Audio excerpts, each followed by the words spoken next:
Madhurag gold and diamonds, Madhurag building, Kannur road, Chakkarakal. Mattannur നഗരസഭ rural bank footpath concrete റോഡിന്റെ ഉദ്ഘാടനം നടന്നു. മട്ടന്നൂർ നഗരസഭ ചെയർമാൻ എൻ ഷാജിദ് ഉദ്ഘാടനം നിർവഹിച്ചു. ലഭിക്കുന്ന ഫണ്ടിനെ ഒരു രൂപ പോലും നഷ്ടപ്പെടുത്താത്ത രീതിയിൽ മുന്നോട്ട് കൊണ്ടുപോയതുകൊണ്ടാണ് ഓരോ മേഖലയിലും വ്യത്യസ്തമായുള്ള റോഡുകൾക്ക് നിർമ്മിക്കാൻ കഴിഞ്ഞത്. എന്നാൽ നിർമ്മിക്കപ്പെട്ട റോഡുകൾ തകർന്നതിനെ കുറിച്ച് നമ്മൾ ചർച്ച ചെയ്തുകൊണ്ടേയിരിക്കുന്നു. നമ്മുടെ ഫണ്ടിന്റെ ലഭ്യത കാരണമാണ് അതിൽ അല്പം പ്രയാസം ഉണ്ടായത്. ഭൂരിഭാഗം റോഡുകളും നമുക്ക് ഈ മഴ കഴിഞ്ഞുകൊണ്ട് ടാർ ചെയ്തു. ഇപ്പം പരിയാരം മേഖലയിലും അതുപോലെ മരുതായി മേഖലയിലാണ് കുറച്ച് പ്രയാസമുള്ളത്. മറ്റെല്ലാ മേഖലകളിലെ റോഡുകൾ ഏതാണ്ട് ഗതാഗത യോഗ്യമാക്കി കഴിഞ്ഞു.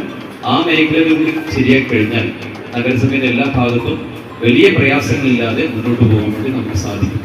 ഇവിടെ മട്ടന്നൂർ നഗരത്തിന് നഗരസഭ ഭരണസമിതി പ്രത്യേക പരിഗണനയാണ് കൊടുത്തിട്ടുള്ളത്. 35 വാർഡുകളിലേക്ക് വികസനമാണെന്ന് പറഞ്ഞാൽ എല്ലാ കൗൺസിലർമാരും ബഹളമുണ്ടാക്കുമ്പോഴും നഗരത്തിന് നമ്മൾ പ്രാധാന്യം കൊടുക്കേണ്ടത്. കാരണം നഗരവാസികളും ഗ്രാമവാസികളും രണ്ട് തരത്തിലുള്ള ജീവിത രീതി തന്നെയാണ്. ആ നഗരങ്ങളിലെ ചെറിയ ഇടവഴികൾ പോലും നമുക്ക് വൃത്തിയായി കൊടുക്കേണ്ടത്. ചടങ്ങിൽ പൊതുമരാമത്ത് standing committee chairman P Anitha അധ്യക്ഷത വഹിച്ചു. കൗൺസിലർമാരായ V N Muhammad, A Madhusoodanan, P Abdul Jaleel, C Ajith Kumar, municipal engineer P Rajani, K Maneesh, G Kumaran Nair, C M Navas തുടങ്ങിയവർ പ്രസംഗിച്ചു. 6 ലക്ഷം രൂപ ചെലവിട്ടാണ് റോഡ് കോൺക്രീറ്റ് പ്രവൃത്തി നടത്തിയത്. News bureau, Mattannur.